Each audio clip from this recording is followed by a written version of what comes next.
Okay, well, I'm back again. And here's rug hooking show number 2. And just got my cup of coffee, because I always rug hook with a little coffee or tea or something. Okay, so I'm working on this. It's a primitive.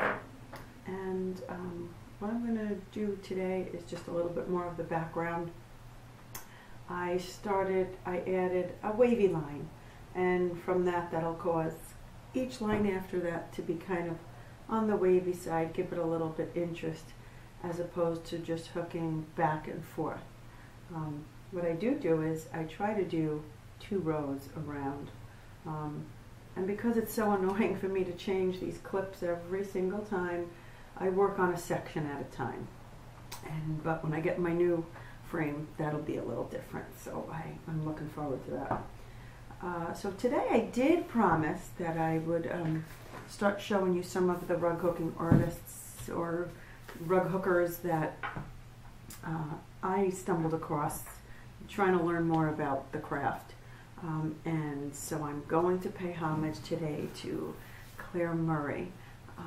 She was the first one I stumbled across, and I just loved. I didn't know about the fabric strips at that time. I just knew that you used yarn. So I'm just going to open this up and get to a page of a really beautiful, I mean, her rugs are beautiful. I mean, she's got her own style. This particular book also does needlepoint, so it gives you charts for needlepoint, but this is one of her rugs. I'm going to try to get really close so you could just see all the little, I call them little beads of yarn that pop up when you hook them. And I just was mesmerized by it. I just couldn't believe by just that little hook we can produce something so beautiful. This book is out of print, I believe, but you can still find it on Amazon and eBay. So go ahead and enjoy that book. It's great. It's really, it just has good ideas in it, and the way she places color is interesting, and her designs. You will enjoy it. Well, I hope you got a cup of coffee or a cup of tea or a glass of wine, and join me for some hooking today. So I hook without glasses because I see better close up without my glasses. And I'm using a primitive. This is a very coarse, large hook, if you could see that. It's a nice size hook. It's in the ball. And there you go. You just start hooking away. And for those who do hook already, we all have our own little style and the way we hold our hook. And whatever works for you is the rule. The rule is there's no rules. That's pretty clear. You know what? If you're an artist, then you do what works for you. And you know what? Sometimes when you follow the rules of other people, you just don't develop your own style, and the world misses out on the way you view your craft. And you know what? Other people might not think it's the perfect way to do something, but you know what? It matters to you, then you keep it. If it makes you happy, then you keep it. Yeah, and you know what? I think people in general and artists in general want to see something different. They don't want to see every painting looking the same. They don't want to see every style of needlepoint looking the same. You know, variety is the spice of life. So go ahead and just change things up when you're in the mood to. So, like I said, I'm using a variegated green for the background to just give a little interest. But that brings me to something else. I just wanted to show you this piece of cloth. I'll try to get the whole thing in here. It's very pretty. It's if you can see on the camera, it goes from black to blue to purple. Well, basically it was a rug hooking mistake. I was trying to make it a little lighter in color, and that didn't happen, but I'm going to keep it after this rug. Unlike most rug hookers, you're thinking of the next 10 projects that you're going to work on. Because everything you see is a design. Everything you see you can hook, and wouldn't that make a great rug? And so that's what kind of goes through my head during the day and when I'm looking through magazines. And you'd be surprised where you find inspiration. I also, really quick, I have these 2 magazines I'll show you. American Quilter. And there's another great one called The Art Quilt. And that's got great information and just, I mean, if you look at the pictures, you just get some good inspiration on color placement for doing rugs. And this is another great magazine I subscribe to, Fiber Art. And again, this is great because it deals with all mediums of fiber in the textile industry to produce your artwork and your finished product. So they, like I said, they have a lot of rug hooking in here too. They always put something with that. And it's just amazing. I mean, even just the quilts and the placement of color, you can learn a lot from these magazines. You know what? If you don't want to subscribe to them, the library has lots of quilt magazines. You could even ask your library to go ahead and subscribe and get it in there if your librarian's really cool like mine is.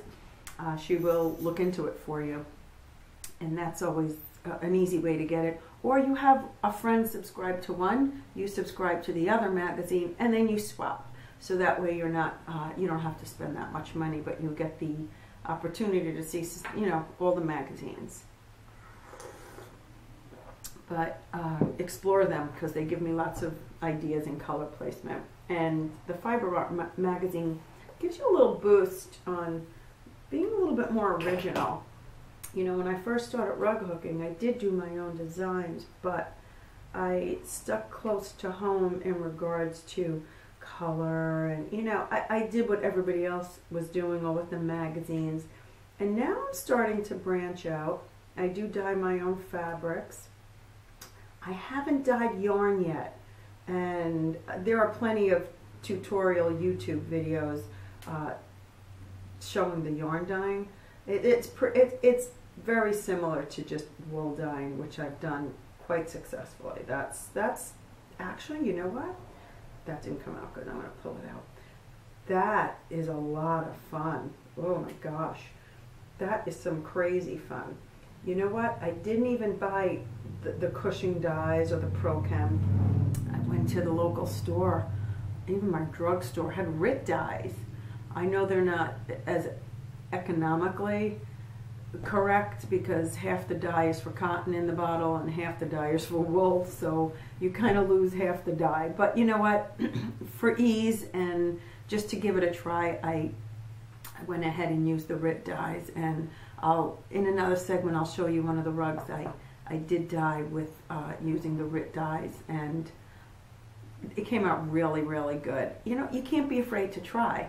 I mean, I've made some mistakes, and I showed you that piece. That's a mistake, but I still think it's a beautiful piece. And if I need it for a leaf or a sunset or pieces of it, that's what's great about making your own, dyeing your own wool. You can just create the most amazing pieces. So go for it. Try it. It's, you know what? If you don't like it, you don't do it anymore. That's it. That's the forgiving joy of rug hooking. If you don't like it, you don't do it. Okay, so I'm finished with that. I keep my little handy cutter, and believe it, if you could see this, it's got like a little curved edge. See? This is actually a cuticle cutter that I got at the True Value hardware store for, I don't know, $5 or $6. But I love it because the edges curve up, so when you cut, you don't catch another loop. It's a really cool little thing. And it just curves right up, and it's the perfect width. It's just perfect. And there you go. And then I just cut that away. So that's what I do. And with my handy clamps, they all have little holes, which I love. Look at how cool that is. And I just pop my little hook in there. So there you go. That's another little handy part with the clamps. I mean, I know they're not super convenient, but you know what? They work for me, and they were relatively cheap. I mean, so this whole thing, maybe what, 40 bucks to put it all together, 30 for the frame way back in the day, and another 10 for clamps. and a tray. You can't beat that. Not bad, but I'm still getting my Anderson frame. So we're just going to keep filling in over here and enjoying that. And like I said, I stagger where I start and end. I like the interest of it. I don't like the straight edge. Unless you're shooting for an effect, which in one of the rugs I did do the whole background going straight across. It was very time consuming because of this little frame I have, but the end result was exactly what I wanted to achieve. So it was, it came out perfect. And I'll show you that rug. Maybe in the next video, I'll give you an idea. And that's using yarn wool that I dyed and cut, and came out really nice. Very different. It was it was more of a larger rug that you could put on the floor. You could use it as a wall hanging, you know, whatever you wanted to do. This one obviously is a small little mat. And again, I used my small little mats to kind of experiment with colors. I love green. I gravitate to green for some reason. I don't know why. I also like gardening, so maybe that's it. I just love the way it looks with flowers. And so, yeah, I've yet to do a geometric, so something like that is coming up. Just lots of squares and diamonds of great, awesome colors is what I'm dying to do. It looks so good to get all those colors that you love and you don't know where to put them, or, you know, in a rug with a house, you know, where you're putting purple and turquoise. But you know what? So some rug hookers would say, go ahead and make a purple house. Go ahead and make a turquoise car or whatever. So I'm going to give that a try with the diamonds and the shapes first to see how it comes out. So, but that's what I do. I experiment on my smaller mats, and then I work something else up bigger if I like the style, then I make it a little bigger, and that's pretty much it. But for today, I just want to say thanks for joining me, and I will be back again at a later time, maybe later today when I get back at my rug hooking, but I've got to run some errands. I try to hook for 5 minutes a day at least, because when you start out hooking for 5 minutes, you know where that goes. You usually end up sitting here for a good hour. And then dinner's not made, and the house isn't clean. But you know what? It's okay. That dust is waiting for me. I'm sure it's not going anywhere.